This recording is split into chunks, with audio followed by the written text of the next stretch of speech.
Néfertiti. Grande épouse royale du pharaon Amenhotep IV, mieux connue sous le nom d'Akhénaton, Néfertiti a de tout temps été glorifiée pour sa beauté. Elle reste l'une des figures les plus mystérieuses de l'histoire et une de celles ayant le plus fait l'objet de louanges. Une multitude de passages dithyrambiques s'attardent sur son éclat, comme celui-ci, inscrit sur une stèle d'Amarna. Éminence parmi les éminences par sa noblesse, immense en son palais, d'allure sublime, belle dont on se réjouit d'entendre la voix, et grande épouse du roi, sa bien-aimée. Maîtresse des deux mondes, Néfertiti, immortelle pour l'éternité. Voici son histoire.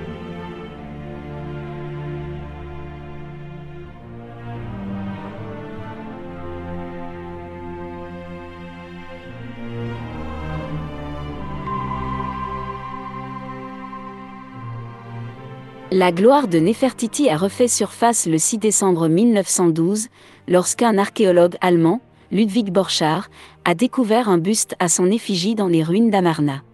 Ce buste, dont on considère qu'il est une des représentations les plus éblouissantes et les plus célèbres datant de l'Antiquité, semble être l'incarnation matérielle du nom de la reine, qu'on pourrait traduire par « la belle venue ». Pour bon nombre de leurs contemporains, les réformes religieuses et politiques d'envergure menées par Akhénaton occupent tout l'espace, tandis que Néfertiti ne joue qu'un second rôle de grande épouse royale, cantonnée à sa beauté et à son statut de mère. Des travaux universitaires récents révèlent qu'elle a en fait eu un rôle bien plus complexe, et qu'elle a eu son mot à dire dans les affaires de l'État, et plus particulièrement dans l'instauration du culte d'Aton. La reine Tizi, épouse d'Amenhotep III, père d'Akhénaton, jettera le mauvais œil sur la belle Néfertiti, car son insolente beauté lui inspirera une haine féroce.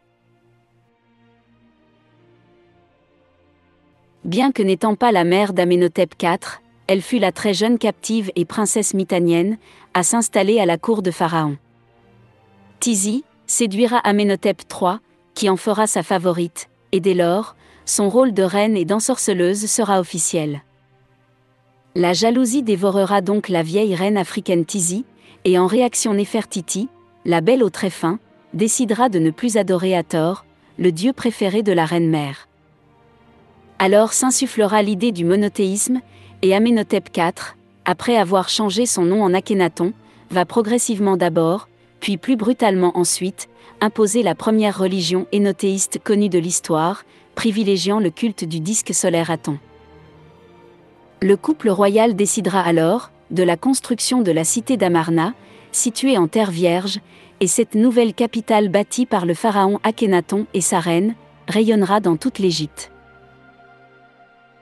C'est aux alentours de 1360, avant notre ère, qu'Amarna sous le modèle de Karnak, comptera plus de 100 000 habitants, ce qui, pour cette époque était déjà considéré comme une population importante. Des pyramides miniatures seront bâties, et même une créature légendaire ayant la tête d'un humain, et le corps d'un lion, prônera devant l'entrée de la ville. La puissance du pharaon Akhénaton était immense. Il était le bénéficiaire de l'imposant trésor amassé par ses ancêtres. Mais très vite, il laissera les affaires de son gigantesque empire à son épouse Néfertiti, pour se consacrer exclusivement au culte d'Aton.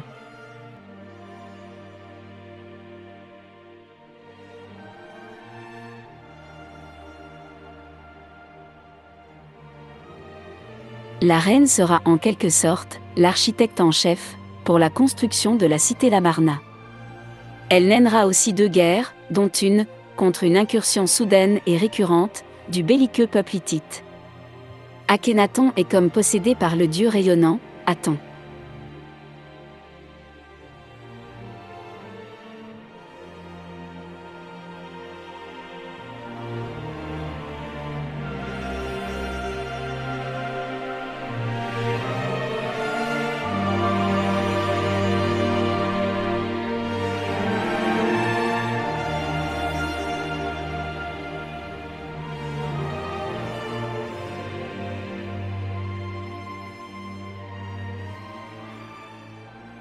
Chacune des portes de la ville sont représentées avec un disque solaire, évoquant l'unique dieu de la vie, Aton.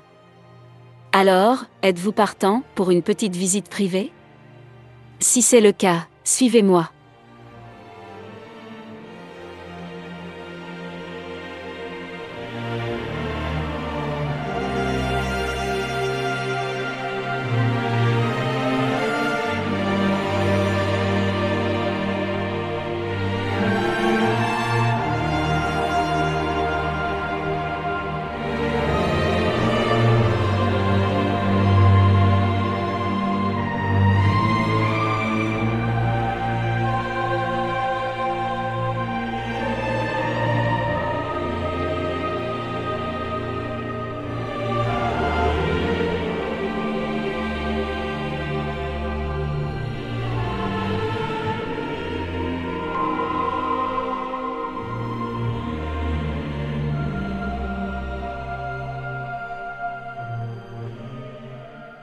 Le profil androgyne du pharaon tente à se confondre avec celui de sa reine.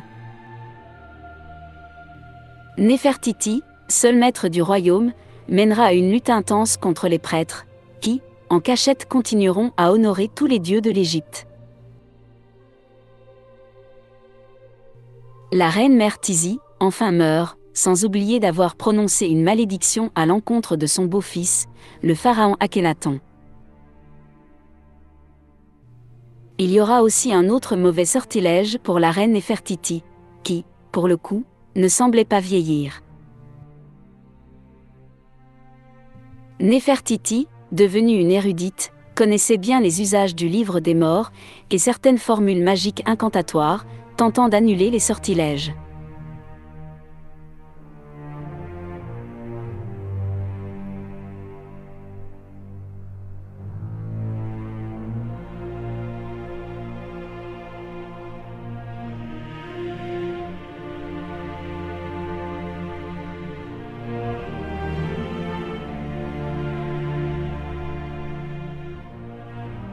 Elle décidera très vite de se bâtir donc sa propre nécropole personnelle dans la cité d'Amarna.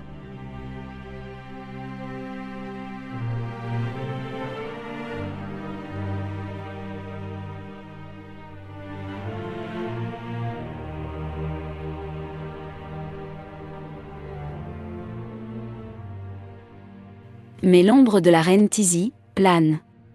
Et elle restera toujours un danger pour Néfertiti.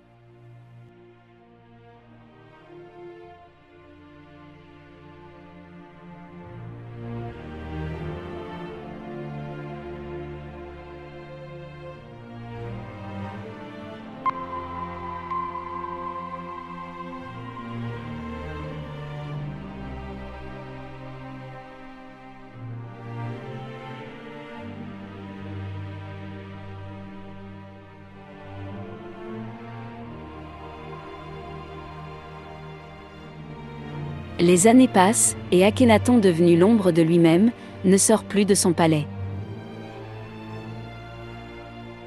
Aussi, les prêtres réfractaires décidèrent alors d'agir. Cela sera un assassinat par un empoisonnement très lent, mais incurable, pour ce malheureux pharaon.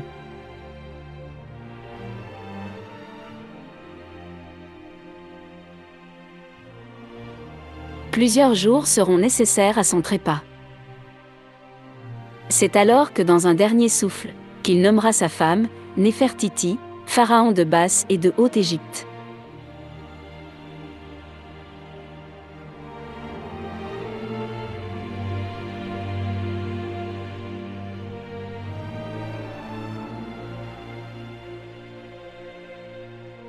Sous sa protection, et celle du dieu Aton, Néfertiti régnera encore pendant 10 ans. Mais pour son peuple, elle était toujours Akhenaton.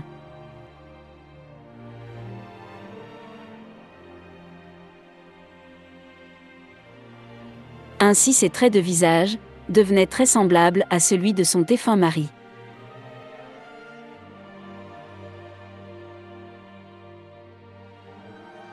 Le côté mystique de la dernière partie du règne de Néfertiti interroge.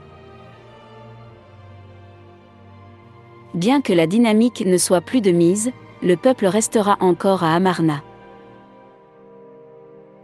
Les prêtres responsables de la mort de son époux était déjà depuis longtemps exécutée. Mais une force lente, pour recouvrer les anciens dieux se faisait ressentir, partout sur le territoire. Soudainement Néfertiti disparaîtra de la scène politique. On ne la verra plus jamais. Ainsi, ces chants à la gloire d'Aton ne se feront plus entendre.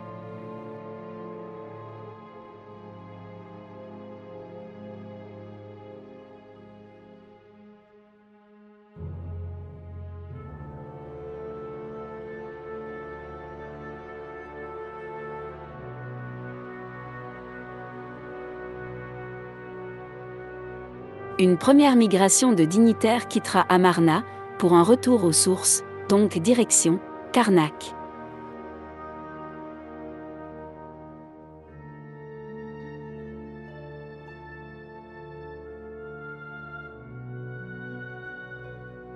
Quinze ans plus tard, la ville d'Amarna s'était vidée de son peuple, et seul le sifflement du vent du Tézer jouera encore une mélopée douce, en l'honneur de ce couple maudit.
Toutankhamon, leur jeune fils, accédera au trône d'Égypte à Luxor, et épousera sa sœur Anxénamoun.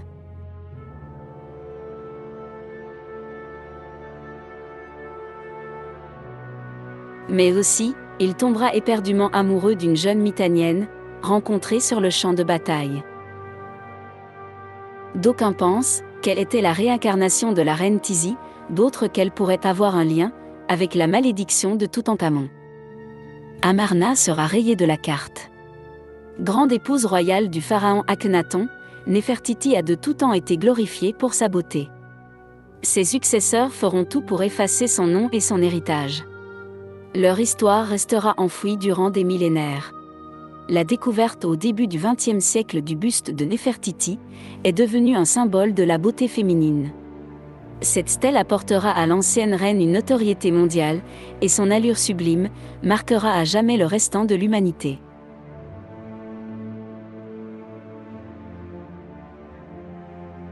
Après plus de 3000 ans dans l'obscurité,